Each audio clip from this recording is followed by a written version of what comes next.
Discuss ചെയ്യാനായിട്ട് പോകുന്ന എക്സാമിന് ചോദിക്കുന്ന ഇമ്പോർട്ടൻ്റ് ആയിട്ടുള്ള എസ്എ ക്വസ്റ്റ്യൻസ് ആണ്. അപ്പോൾ നമുക്കറിയാം എസ്എ ക്വസ്റ്റ്യൻ എന്ന് പറഞ്ഞാൽ ഒരു ക്വസ്റ്റ്യൻ 8 മാർക്കിന് ചോദിക്കുന്നുണ്ട്. അപ്പോൾ 2 ക്വസ്റ്റ്യൻ നമ്മൾ എന്തായാലും അറ്റൻഡ് ചെയ്യേണ്ടി വരും. ഏകദേശം 16ഓളം മാർക്ക് നമുക്ക് അവിടെ തന്നെ ഉറപ്പിക്കാനായിട്ട് പറ്റും. അല്ലെങ്കിൽ നമുക്ക് ഒരു പക്ഷേ എന്ത് ചെയ്യുന്നുണ്ട്, ഏറ്റവും കൂടുതൽ മാർക്ക് സ്കോർ ചെയ്യാൻ പറ്റുന്ന ഒരു കാര്യം എസ്എ ക്വസ്റ്റ്യൻ ആണ്. അപ്പം എസ്എ ക്വസ്റ്റ്യൻസിന് മറ്റൊരു പ്രത്യേകത എന്ന് വെച്ചാൽ റിപ്പീറ്റ് ആയിട്ട് ഒരേ ഏരിയാസിൽ തന്നെയാണ് എന്ത് ചെയ്തത് ക്വസ്റ്റ്യൻസ് ചോദിച്ച് വരാറുള്ളത്. അപ്പോൾ ആ ഒരു ഏരിയ നിങ്ങൾ ഫോക്കസ് ചെയ്ത് പഠിക്കുകയാണെങ്കിൽ ഡെഫിനറ്റ്ലി നിങ്ങൾക്ക് എന്ത് ചെയ്യാനായിട്ട് വരും, എക്സാമിന് ആ ഒരു ഏരിയയിൽ നിന്ന് എന്തായാലും ഒരു ക്വസ്റ്റ്യൻ നമുക്ക് പ്രതീക്ഷിക്കാം. ഓക്കെ, അപ്പം എസ്എ ക്വസ്റ്റ്യൻസ് ചോദിക്കുന്ന ഏരിയയിൽ നിന്ന് എന്ത് ചെയ്തിട്ടുണ്ട്, എല്ലാ വർഷവും ക്വസ്റ്റ്യൻസ് ചിലപ്പോൾ 4 മാർക്കായിട്ടാവാം, ചിലപ്പോൾ 3 മാർക്കായിട്ടാവാം ക്വസ്റ്റ്യൻസ് ചോദിക്കാറുണ്ട്. അപ്പോൾ ഡെഫിനറ്റ്ലി ഈ ഒരു ഏരിയ ഫോക്കസ് ചെയ്ത് പഠിച്ചു കഴിഞ്ഞാൽ നമുക്ക് എന്ത് പറ്റും, കുറേ അധികം ആൻസേഴ്സ് നമുക്ക് എഴുതാനായിട്ട് വരും. ഓക്കെ, അപ്പോൾ ഏതൊക്കെയാണ് എസ്എ ക്വസ്റ്റ്യൻസ് എന്നുള്ള കാര്യം നമുക്ക് നോക്കാം. അതുപോലെ നിങ്ങളുടെ ഫ്രണ്ട്സിനും നിങ്ങൾ എന്ത് ചെയ്യുക, ഈ വീഡിയോ ഒന്ന് ഷെയർ ചെയ്ത് കൊടുത്താൽ അവരോടും കൃത്യമായിട്ട് എന്ത് ചെയ്യുക, ഈ ഒരു ഏരിയ ഫോക്കസ് ചെയ്ത് പഠിക്കാൻ പറയണം. Okay fine. അപ്പോൾ അങ്ങനെയെങ്കിൽ നമുക്ക് എന്ത് ചെയ്യാം, ആദ്യം തന്നെ ഫസ്റ്റ് ക്വസ്റ്റ്യൻ കൊടുക്കാം. One of the financial decision relate to amount of profit to be retain in ബിസിനസ്സിൽ എത്രമാത്രം പ്രോഫിറ്റ് റീറ്റെയിൻ ചെയ്യണം. ഇത് ഏത് ഫിനാൻഷ്യൽ ഡിസിഷൻ ആണ്? 3 ഫിനാൻഷ്യൽ ഡിസിഷൻ നമുക്ക് പഠിക്കാനായിട്ടുണ്ട്. ഡിവിഡൻഡ് ഡിസിഷൻ നമുക്ക് പഠിക്കാനായിട്ടുണ്ട്, finance decision, investment decision. Okay, ബിസിനസ്സിൽ എത്ര പ്രോഫിറ്റ് റീറ്റെയിൻ ചെയ്യണം, ഇത് ഏത് ഡിസിഷൻ ആണ് വരുന്നത്? ഇറ്റ് ഈസ് ഫിനാൻഷ്യൽ ഡിസിഷൻ ആണോ? ഏതാണ്? ഡിവിഡൻഡ് ഡിസിഷൻ ആണ്. ഓക്കെ, ആൻഡ് അതിനെ അഫക്ട് ചെയ്യുന്ന ഫാക്ടേഴ്സ് ഏതൊക്കെയെന്ന് എഴുതാനായിട്ടാണ് പറഞ്ഞിരിക്കുന്നത്. അപ്പം ഈ ചാപ്റ്ററിൽ ഏറ്റവും ഇമ്പോർട്ടൻ്റ് ആയിട്ടുള്ള ഒരു കാര്യം തന്നെയാണ് എന്ത് ചെയ്യുന്നത്, ഇമ്പോർട്ടൻ്റ് ആയിട്ട് ഡിസിഷൻസ് ഏതൊക്കെയാണ് എന്നൊരു കാര്യം എന്ത് ചെയ്യണം, പഠിച്ചു വെക്കണം. 3 ഡിസിഷൻസിനും അതിനെ അഫക്ട് ചെയ്യുന്ന ഫാക്ടേഴ്സ്. അപ്പോൾ ആ ഒരു ഏരിയയിൽ എന്ത് ചെയ്യാറുണ്ട്, ക്വസ്റ്റ്യൻസ് മാറി എസ്സേ ചോദിക്കാറുണ്ട്. കൂടുതലും ഡിവിഡൻഡ് ഡിസിഷൻ ആണ് ചോദിച്ച് കണ്ടിട്ടുള്ള ഒരു ക്വസ്റ്റ്യൻ. ഓക്കെ, അപ്പോൾ ഡിവിഡൻഡ് ഡിസിഷൻ എന്ന് പറഞ്ഞു കഴിഞ്ഞാൽ ബിസിനസ്സിന് നമുക്ക് കിട്ടുന്ന പ്രോഫിറ്റ് ഷെയർ ഹോൾഡേഴ്സിന് വീതിച്ച് കൊടുക്കണമോ അതെയോ ആ പ്രോഫിറ്റ് ബിസിനസ് വീണ്ടും എക്സ്പാൻഡ് ചെയ്യാൻ വേണ്ടി ഉപയോഗിക്കണം. ഈ ഒരു കാര്യത്തെക്കുറിച്ച് എടുക്കുന്ന തീരുമാനത്തെയാണ് ഡിവിഡൻഡ് ഡിസിഷൻ എന്ന് പറയുന്നത്. ഓക്കെ, അപ്പോൾ 2 രീതിയിലാണ്, ഷെയർ ഹോൾഡേഴ്സിന് ഡിവിഡൻഡ് കൊടുക്കണമോ അതെയോ ബിസിനസ്സിൽ റീറ്റെയിൻ ചെയ്യണമോ. ഫൈൻ. അപ്പോൾ അങ്ങനെയെങ്കിൽ ഏതൊക്കെയാണ് ഫാക്ടേഴ്സ് എന്നുള്ളൊരു കാര്യമാണ് നമ്മൾ നോക്കുന്നത്. ഏതൊക്കെ ഫാക്ടേഴ്സ് ആണ് ഡിവിഡൻഡ് ഡിസിഷനെ എഫക്ട് ചെയ്യുന്നത്? ഓക്കെ, എമൗണ്ട് ഓഫ് ഏർണിങ്സ്, എത്രമാത്രം എമൗണ്ട് ഏൺ ചെയ്യുന്നുണ്ടനുസരിച്ചിരിക്കും നമ്മൾ എന്ത് ചെയ്യുന്നത്, ഡിവൈഡ് ചെയ്യണോ അതെയോ ബിസിനസ്സിൽ റീറ്റെയിൻ ചെയ്യണോ തീരുമാനിക്കുന്നത്. സ്റ്റെബിലിറ്റി ഓഫ് ഏർണിങ്സ് ഉണ്ടെങ്കിൽ ഡെഫിനറ്റ്ലി നമ്മൾ ഹൈ ഡിവിഡൻഡ് അവിടെ കൊടുക്കും. ഗ്രോത്ത് ഓപ്പർച്യൂണിറ്റീസ് നല്ലതുണ്ടെങ്കിൽ നമ്മൾ ബിസിനസ് റീറ്റെയിൻ ചെയ്യാനായിട്ട് ശ്രമിക്കും. ക്യാഷ് ഫ്ലോ ഇൻഫ്ലോ നല്ല രീതിയിൽ ബിസിനസ്സിലേക്ക് ഉണ്ടെങ്കിൽ ഹൈ ഡിവിഡൻഡ് ആയിരിക്കും അവിടെ കൊടുക്കുന്നത്. ഷെയർ ഹോൾഡേഴ്സിന്റെ പ്രിഫറൻസ് നോക്കും, അവർക്ക് ഏതാണ് താല്പര്യം എന്നുള്ളൊരു കാര്യം അവിടെ ഇമ്പോർട്ടൻ്റ് ആണ്. ടാക്സേഷൻ പോളിസി നമുക്ക് ബെനിഫിഷ്യൽ ആയിട്ടുള്ള ഏതാണെന്ന് നോക്കും. സ്റ്റോക്ക് മാർക്കറ്റിലെ റിയാക്ഷൻസ് നോക്കും. ആക്സസ് ടു ക്യാപിറ്റൽ മാർക്കറ്റിൽ എത്രമാത്രം ആക്സസ് ഉണ്ടെന്ന് തോന്നും. ലീഗൽ കൺസ്ട്രെയിൻസ്, ഏതൊക്കെയാണ് ലീഗൽ കൺസ്ട്രെയിൻസ് എന്നുള്ള കാര്യങ്ങൾ നോക്കും. ആൻഡ് കോൺട്രാക്ച്വൽ കൺസ്ട്രെയിൻസ്, ഇത് ബിസിനസ് സ്റ്റാർട്ട് ചെയ്യുന്ന സമയത്ത് ഡിവിഡൻഡ് പേയ്മെന്റിനെ കുറിച്ച് നമ്മളൊരു തീരുമാനം എടുക്കും. ആ സമയത്ത് എന്താണ് തീരുമാനിച്ചത് എന്നുള്ള കാര്യങ്ങൾ നമ്മളവിടെ പരിഗണിക്കും. ഓക്കെ, അപ്പോൾ നമ്മൾ ഡീറ്റെയിൽ ആയിട്ട് ഈ കാര്യങ്ങൾ എന്ത് ചെയ്യുന്നുണ്ട്, ലൈവിൽ ഡിസ്കസ് ചെയ്യും. ഓക്കെ, അപ്പം എന്ത് ചെയ്യാൻ, ഞാൻ ജസ്റ്റ് ക്വസ്റ്റ്യൻ ആൻസേഴ്സ് ആണ് പറയുന്നത്. ഇന്ന് കൃത്യം 7 മണിക്ക് നമുക്ക് മെഗാ മാരത്തോൺ ഉണ്ട്. ഓക്കെ, അവിടെ നമ്മൾ എന്ത് ചെയ്യുന്നുണ്ട്, ആൻസേഴ്സ് എല്ലാം ബ്രീഫായിട്ട് എല്ലാ ചാപ്റ്ററിൽ നിന്നുള്ള ഇമ്പോർട്ടൻറ്റ് ക്വസ്റ്റ്യൻസ് അവിടെ നമ്മൾ ഡിസ്കസ് ചെയ്യും. Okay fine. അപ്പോൾ അങ്ങനെയെങ്കിൽ നെക്സ്റ്റ് ക്വസ്റ്റ്യൻ നോക്കിയേ, explain external source of recruitment and merits and demerits. Okay, അല്ലെങ്കിൽ explain 8 source of external recruitment. Okay, external recruitment sources ഏതൊക്കെയെന്നൊരു ക്വസ്റ്റൻ അപ്പോൾ എന്ത് ചെയ്യാറുണ്ട്, എക്സാമിന് ചോദിച്ച് കാണുന്നുണ്ട്. അപ്പോൾ അത് ഇമ്പോർട്ടൻ്റ് ആണ്. ആ ഒരു ചാപ്റ്റർ നമ്മുടെ സ്റ്റാഫിംഗ് എന്ന് പറഞ്ഞ ചാപ്റ്ററിന് ഇമ്പോർട്ടൻ്റ് ആയിട്ടുള്ള ഒരു ഏരിയയാണ് എക്സ്റ്റേണൽ സോഴ്സ് ഓഫ് റിക്രൂട്ട്മെന്റ്. ഏതൊക്കെയാണ് external source of recruitment? Direct ആയിട്ട് റിക്രൂട്ട്മെന്റ് നടത്തുന്നു. ഓക്കെ, നോട്ടീസ് ബോർഡിൽ നമ്മൾ നോട്ടീസ് ഇട്ടിട്ട് കാഷ്വൽ വർക്കേഴ്സ് ഉണ്ടെങ്കിൽ നമ്മൾ ഡയറക്റ്റ് ആയിട്ട് നമ്മൾ എന്ത് ചെയ്യാറുണ്ട്, റിക്രൂട്ട്മെന്റ് നടത്താറുണ്ട്. കാഷ്വൽ കോളേഴ്സ് ജസ്റ്റ് എന്ത് ചെയ്യുന്നുണ്ട്, ഇതിന് മുമ്പ് ജോബ് അന്വേഷിച്ച് നടക്കുന്ന ആളുകൾ അല്ലെങ്കിൽ നമ്മുടെ കമ്പനിയിലോട്ട് തന്നെ വിളിച്ച് ചോദിച്ച ആൾക്കാരെ നമ്മൾ എന്ത് ചെയ്യുന്നുണ്ട്, അവരെ നമ്മൾ അവിടെ സോർട്ട് ചെയ്ത് വെച്ചിട്ട് നമുക്ക് ആവശ്യം വരുന്ന സമയത്ത് അവരെ നമ്മൾ എന്ത് ചെയ്യുന്നുണ്ട്, നമ്മൾ അവരെ ക്ഷണിക്കും. അഡ്വർടൈസ്മെന്റ് എന്ത് ചെയ്യുന്നുണ്ട്, ന്യൂസ് പേപ്പേഴ്സോ ജേർണൽസോ ഉപയോഗിച്ചുകൊണ്ട് നമ്മൾ എന്ത് ചെയ്യുന്നുണ്ട്, പരസ്യം കൊടുക്കും. ഓക്കെ, എന്താ ചെയ്യുക, അഡ്വർടൈസ്മെന്റ് നമ്മൾ കൊടുക്കും. ഓക്കെ, അതിൽ നമ്മൾ ആൾക്കാരെടുക്കും.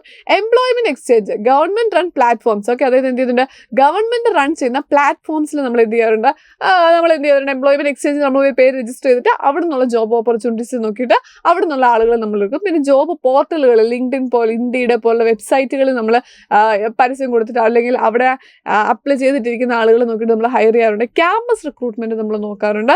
Okay, and then finally walk in interviews. Okay, എന്താണ്, കമ്പനിയുടെ ഓഫീസിലോട്ട് ഡയറക്റ്റ് ആയിട്ട് ഇന്റർവ്യൂ നടത്തിയിട്ട് അവിടെ നിന്ന് നമ്മൾ ഡയറക്റ്റ് ആയിട്ട് എന്ത് ചെയ്യാറുണ്ട്, സെലക്ഷൻസ് നടത്താറുണ്ട്. Okay fine. അങ്ങനെയെങ്കിൽ നെക്സ്റ്റ് ക്വസ്റ്റ്യൻ നോക്കാം നമുക്ക്. What is scientific management? Briefly explain various techniques of scientific manager proposed by F.V. Taylor. Okay, അപ്പോൾ ടൈലർ പറഞ്ഞിരിക്കുന്ന ടെക്നിക്സ് ഓഫ് സയന്റിഫിക് മാനേജ്മെന്റ് ഏതൊക്കെ? അപ്പോൾ സയന്റിഫിക് മാനേജ്മെന്റിൽ നമുക്ക് ഹെൻറി ഫയോളിനെയും ടൈലറിനെയും ടെക്നിക്സ് പഠിക്കണം. അപ്പോൾ ഈ ചാപ്റ്ററിൽ ഇതിൽ ഏതെങ്കിലും ഒന്ന് എന്ത് ചെയ്യാറുണ്ട്, എക്സാമിന് ചോദിച്ച് കാണാറുണ്ട്. ഓക്കെ, അപ്പോൾ അങ്ങനെയെങ്കിൽ ടെക്നിക്സ് ഓഫ് സയന്റിഫിക് മാനേജ്മെന്റ് ഒന്നാമത്തെ ഏതൊക്കെയാണ് ടെക്നിക്ക് പറയുന്നത്? ഒന്നാമത്തെ ടെക്നിക്കിൽ പറയുന്ന കാര്യങ്ങൾ ഏതൊക്കെയാണ് വരുന്നത്? Functional foremanship. ഓക്കെ, ഒരു എന്ത് ചെയ്യുന്നുണ്ട്, സൂപ്പർവൈസർ എങ്ങനെയൊക്കെ ആയിരിക്കണം കമാൻഡ് നമ്മൾ സ്വീകരിക്കുന്നത്. ഓക്കെ, അപ്പോൾ മൾട്ടിപ്പിൾ ആയിട്ടുള്ള ആളുകളുടെ അടുത്തുനിന്ന് കറക്റ്റ് ആയിട്ടുള്ള കമാൻഡുകൾ സ്വീകരിച്ചാലേ എക്സ്പേർട്ട് ആയിട്ട് വർക്ക് ചെയ്യാൻ പറ്റുള്ളൂ. ആരൊക്കെയാണ് അവരെന്ന് വെച്ചാൽ ഇൻസ്ട്രക്ഷൻ കാർഡ് ക്ലർക്ക് ഉണ്ട്, റൂട്ട് ക്ലർക്ക് ഉണ്ട്, ടൈം ആൻഡ് കോസ്റ്റ് ക്ലർക്ക് ഉണ്ട്, ഡിസിപ്ലിനറി ഉണ്ട്. ഓക്കെ, ഇവരുടെ അടുത്തു നിന്നാണ് നമ്മൾ എന്ത് ചെയ്യുന്നത്, കൃത്യമായിട്ട് ഇൻസ്ട്രക്ഷൻസ് സ്വീകരിക്കുന്നത്. പ്രൊഡക്ഷൻ ഇൻചാർജിൽ വരുന്ന ആരൊക്കെയാണ്, സ്പീഡ് ബോസ് ഉണ്ട്, ഗ്യാങ് ബോസ് ഉണ്ട്, റിപ്പയർ ബോസ് ഉണ്ട്, ഇൻസ്പെക്ടർ ഉണ്ട്. ഓക്കെ, ഇവരുടെ അടുത്തു നിന്നാണ് നമ്മൾ എന്ത് ചെയ്യുന്നത്, നമ്മൾ കറക്റ്റായിട്ട് ഇൻഫർമേഷൻസ് സ്വീകരിക്കുന്നത്. സ്പീഡ് ബോസ് എന്തിനു വേണ്ടി ടൈമിൽ കംപ്ലീറ്റ് ചെയ്യുന്നുണ്ടോ, ഗ്യാങ് ബോസ് എന്തിനു വേണ്ടിയിട്ടാണ് ടൂൾസ് ആൻഡ് എക്യുപ്മെന്റ്സ് കറക്റ്റാണ് യൂസ് ചെയ്തത്, റിപ്പയർ ബോസ് എന്തിനു വേണ്ടിയിട്ടാണ് എന്തൊക്കെ നമ്മൾ ഉപയോഗിക്കുന്ന മെഷീൻസ് മെയിൻറ്റെയിൻ ചെയ്യുക, ഇൻസ്പെക്ടർ എന്താ ചെയ്യുന്നത്, വർക്കിന്റെ ക്വാളിറ്റിയോടെ ചെക്ക് ചെയ്യുകയാണ് ചെയ്യുന്നത്. ഓക്കെ, സോ അതാണ് ഫങ്ഷണൽ ഫോർമാൻഷിപ്പിൽ വരുന്നത്. ഇനി അടുത്ത കാര്യം standardisation of tools and methods. Okay, അതിലെന്താ വരുന്നത്, അതായത് ഒരു യൂണിഫോം ആയിട്ടുള്ള ടൂൾസും എക്യുപ്മെന്റ്സും ആയിരിക്കണം എന്ത് ചെയ്ത് ബിസിനസ്സിൽ ഉപയോഗിക്കുന്നത്. എന്തിനു വേണ്ടിയിട്ട്, ഒരു കൺസിസ്റ്റൻസി, പ്രൊഡക്ഷനിലെ എഫിഷ്യൻസിയും എൻഷുർ ചെയ്യാൻ വേണ്ടിയിട്ട്. പിന്നെ നമ്മൾ അടുത്ത് വിളിച്ച scientific task setting, work study എങ്ങനെയായിരിക്കണം എന്നുള്ള കാര്യം. ഓക്കെ, അപ്പോൾ സയന്റിഫിക് ആയിട്ടുള്ള മെത്തേഡ്സ് ഉപയോഗിച്ചുകൊണ്ടായിരിക്കണം നമ്മൾ എന്ത് ചെയ്യുന്നത്, ഓരോ ടാസ്കുകൾ ചെയ്യുന്നത്. അപ്പോൾ നമ്മൾ കുറേ ടെക്നിക്സ് വിളിച്ചിരിക്കുകയാണ്. മെത്തേഡ് സ്റ്റഡി, അതിൽ പറഞ്ഞ ബെസ്റ്റ് മെത്തേഡ് ചൂസ് ചെയ്യണം. മോഷൻ സ്റ്റഡി, എന്ത് ചെയ്യണം, അൺനെസസറി ആയിട്ടുള്ള മോഷൻസ് നമ്മൾ അവിടെ അവോയ്ഡ് ചെയ്യണം. ടൈം സ്റ്റഡി, അതിലെന്താണ് നമ്മൾ പറഞ്ഞത്, ഓരോ വർക്ക് ചെയ്യേണ്ട എത്ര ടൈമിനുള്ളിൽ കംപ്ലീറ്റ് ആക്കാം എന്നൊരു കാര്യം നമ്മളിവിടെ പറയണം. ഫാറ്റിഗ് സ്റ്റഡി, അതിലെന്താ പറയുന്നത്, പ്രോപ്പർ ആയിട്ടുള്ള ബ്രേക്കുകൾ നമുക്കുണ്ട് എന്നൊരു കാര്യം നമുക്ക് അവിടെ എന്ത് ചെയ്യാനായിട്ട് പറ്റും, ഉറപ്പാക്കാനായിട്ട് പറ്റണം. ഓക്കെ, എങ്കിലും നമുക്ക് എഫിഷ്യൻ്റ് ആയിട്ട് വർക്ക് ചെയ്യാൻ പറ്റുള്ളൂ. ഫൈൻ. നെക്സ്റ്റ് വൺ എന്താ, ഡിഫറൻഷ്യൽ പീസ് റേറ്റിംഗ്. എല്ലാവർക്കും ഒരേ രീതി വേജ് കൊടുക്കണമെന്നാണോ, അല്ല, അവരുടെ എഫിഷ്യൻസി അനുസരിച്ചായിരിക്കണം അവർക്ക് വേജസ് കൊടുക്കുന്നത്. മെന്റൽ റെവല്യൂഷൻ, എന്താണ് mental revolution, changing the mindset of both workers and management. Okay, വർക്കേഴ്സും മാനേജ്മെന്റും എന്ത് ചെയ്യണം, അതായത് അവരുടെ മൈൻഡ് സെറ്റ് കമ്പനി എന്താണോ ആവശ്യപ്പെടുന്നത് അതിനോട് അവർ കോർപ്പറേറ്റ് ചെയ്ത് നിൽക്കാനായിട്ട് സാധിക്കും. ഓക്കെ, ക്ലിയർ ആണല്ലോ. അപ്പോൾ പ്രിൻസിപ്പിൾസ് എന്തായാലും എന്ത് ചെയ്യണം, എക്സാമിന് പഠിച്ചു വെക്കണം. ഇനി അല്ലെങ്കിൽ ചിലപ്പോൾ ഹെൻറി ഫയോളുടെ പ്രിൻസിപ്പിൾസും എന്ത് ചെയ്യാറുണ്ട്, എക്സാമിന് ചോദിക്കാറുണ്ട്. ഓക്കെ, അപ്പോൾ ഇതിൽ ഏതെങ്കിലും ഒന്നാകാൻ ചോദിക്കുന്നത്. അപ്പോൾ 2 പ്രിൻസിപ്പിൾസും എന്ത് ചെയ്യണം, പഠിച്ചു വെക്കണം. ഓക്കെ, അപ്പോൾ ഇനി 8 മാർക്ക് ചോദിച്ചാൽ തന്നെ ഒരു 4 മാർക്കോ 3 മാർക്കോ ക്വസ്റ്റ്യൻസ് ഉറപ്പാണ്. അപ്പോൾ 2 പ്രിൻസിപ്പിൾസും സിമ്പിൾ ആയിട്ടുള്ള പ്രിൻസിപ്പിൾസ് ആണ്. ജസ്റ്റ് എന്ത് ചെയ്യുക, എന്താണ് എന്നൊന്ന് മനസ്സിലാക്കി പഠിച്ചു വെക്കുക. ഇവിടെ വരുന്ന ഏതാണ്, ഡിവിഷൻ ഓഫ് വർക്ക് വരുന്നുണ്ട്. Okay, specialised increase efficiency by dividing task among the employees. അവരുടെ സ്കിൽ അനുസരിച്ചായിരിക്കണം എന്ത് ചെയ്ത് നമ്മൾ വർക്ക് കൊടുക്കുന്നത്.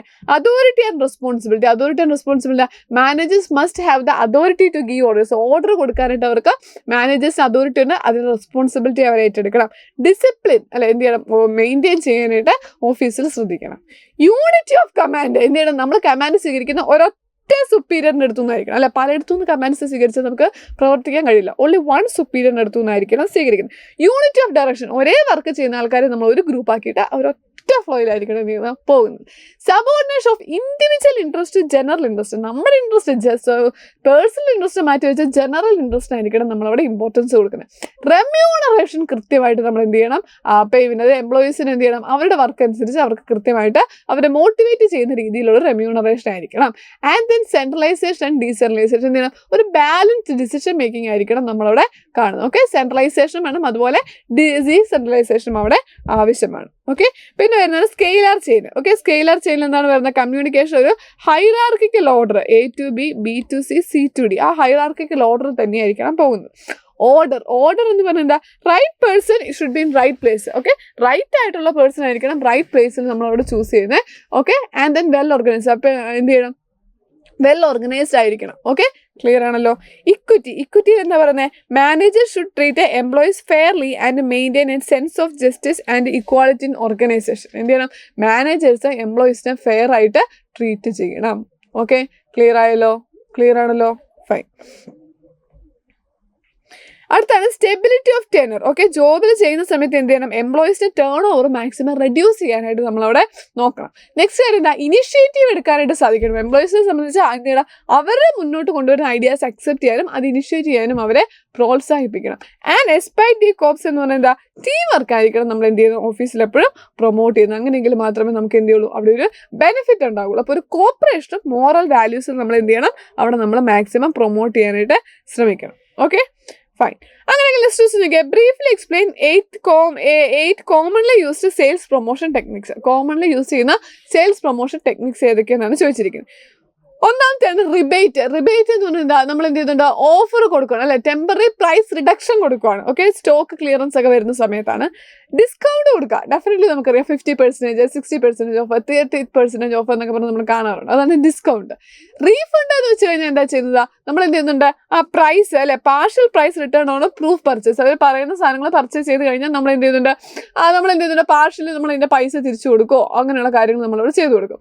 പ്രൊഡക്റ്റ് കോമ്പിനേഷൻ എന്ത് ചെയ്യുന്നുണ്ട്, ഫ്രീ പ്രൊഡക്റ്റ് വിത്ത് പർച്ചേസ്. ഓക്കെ, ഫ്രീ ഇപ്പോൾ ക്യാമറ മേടിക്കുമ്പോൾ മെമ്മറി കാർഡ് കൊടുക്കുന്നു, അപ്പോൾ അങ്ങനെ ഫ്രീ ഗിഫ്റ്റുകൾ നമ്മൾ എന്തെങ്കിലും കൊടുക്കുന്നു. ഓക്കെ, ഇനി ക്വാണ്ടിറ്റി ഗിഫ്റ്റ് എന്ത് ചെയ്യുന്നുണ്ട്, എക്സ്ട്രാ നമ്മൾ ചില സാധനങ്ങൾ ഗ്ലൂക്കോസ് ഒക്കെ മേടിക്കുന്ന സമയത്ത് എക്സ്ട്രാ 20%, ബിസ്ക്കറ്റിൽ എക്സ്ട്രാ 30% എന്നൊക്കെ പറഞ്ഞ് എഴുതാറില്ലേ, അങ്ങനെയുള്ള കാര്യങ്ങൾ നമ്മൾ കൊടുക്കുന്നു.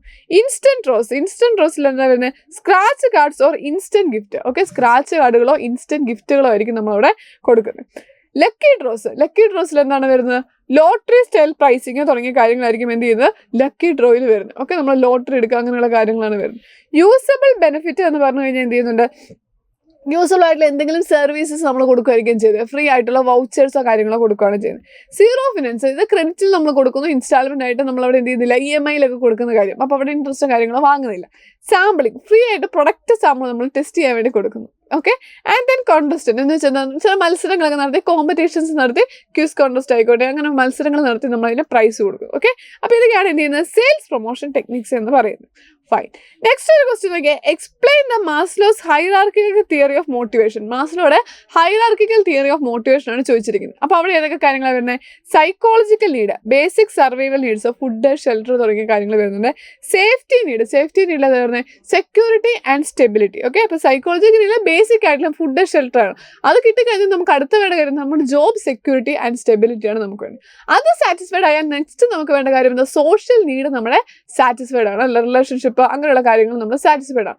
അത് കഴിഞ്ഞാൽ നമുക്ക് എന്താണ് അടുത്ത നീഡ് വേണ്ടത്, എസ്റ്റീം നീഡ്, റെസ്പെക്റ്റും റെക്കഗ്നേഷൻ നമുക്ക് കിട്ടണം. ആൻഡ് ദെൻ ഫൈനലി എന്ത് ചെയ്യണം, സെൽഫ് ആക്ച്വലൈസേഷൻ. എന്ത് ചെയ്യണം, നമ്മുടെ പൊട്ടൻഷ്യൽ അച്ചീവ് ചെയ്യാനായിട്ട് നമ്മൾ പൊട്ടൻഷ്യൽ ഫുൾ അച്ചീവ് ചെയ്യുന്നുണ്ട് എന്നൊരു ബോധത്തിലേക്ക് നമുക്ക് എത്തണം. Okay, fine. Next question, difference between formal and informal communication. Okay, formal communication, informal communication തമ്മിലുള്ള ഡിഫറൻസ്. ഓക്കെ, അപ്പോൾ നോക്കിയേ, ഫോളോസ് ഓർഗനൈസേഷൻ ലൈൻസ് ആണ് നമ്മൾ എന്ത് ചെയ്യുന്നത്, ഫോർമൽ കമ്മ്യൂണിക്കേഷനിൽ. ഇവിടെ സ്പോണ്ടേനിയസ് ആണ്, ഫ്ലെക്സിബിൾ ആണ്, നമ്മൾ ഇൻഫോർമൽ ആയിട്ട് നമ്മൾ സംസാരിക്കുന്ന കാര്യം. ഫോർമൽ എന്ന് പറഞ്ഞു കഴിഞ്ഞാൽ നമുക്ക് ഫോർമലായി സംസാരിക്കുന്നത്, റൈറ്റ്. ഇനി ഇവിടെ പ്രീ ഡിറ്റർമിൻഡ് ആണ്, എന്താണ് സംസാരിക്കുന്നത് ചിന്തിച്ചിട്ടാണ് നമ്മളവിടെ സംസാരിക്കുന്നത്. ഇവിടെ നമുക്ക് തോന്നുന്ന കാര്യങ്ങൾ നമ്മൾ സംസാരിക്കുകയാണ്. സ്പീഡ് സ്ലോ ആയിരിക്കും അല്ലേ, കാരണം ഇവിടെ നമ്മൾ ഫാസ്റ്റ് ആണ്, നമ്മൾ ജസ്റ്റ് ഫ്രണ്ട്സിനോട് സംസാരിക്കുന്ന പോലെയാണ്. ഇവിടെ അക്യുറസി ഇവിടെ ഹൈ കൂടുതലായിരിക്കും, ഇവിടെ എന്ത് ചെയ്യുന്നുണ്ട്, പലതരത്തിലുള്ള ഡിസ്ട്രക്ഷനും അവിടെ കാരണമാകുന്നത്. ഓക്കെ, അപ്പോൾ ഇതാണ് ഏറ്റവും ഇമ്പോർട്ടൻ്റ് ആയിട്ടുള്ള എസ്സേ ക്വസ്റ്റ്യൻസ് എന്ന് പറഞ്ഞു കഴിഞ്ഞാൽ. ഓക്കെ, അപ്പോൾ നിങ്ങൾ മാക്സിമം നിങ്ങളുടെ ഫ്രണ്ട്സിനോട് ഷെയർ ചെയ്ത് കൊടുക്കുക, ഈ ക്വസ്റ്റ്യൻസ് പഠിക്കുക. ഓക്കെ, അപ്പോൾ മാക്സിമം റെഡി ആണെങ്കിൽ മിസ് സെറ്റാണ്, റെഡിയാണ് എന്നുള്ള കാര്യങ്ങൾ എന്ത് ചെയ്യുക, താഴെ കമൻറ്റ് ചെയ്യുക, ഫ്രണ്ട്സിന് ഷെയർ ചെയ്ത് കൊടുക്കുക, അടിപൊളിയായിട്ട് പഠിക്കുക. ആൻഡ് ദെൻ നമ്മൾ ഡീറ്റെയിൽ ആയിട്ട് ബാക്കി ക്വസ്റ്റ്യൻസും കാര്യങ്ങളും എല്ലാം മാരത്തോണിലായിരിക്കും ഡിസ്കസ് ചെയ്യുന്നത്. So don't miss the marathon at 7 PM. Okay, then bye.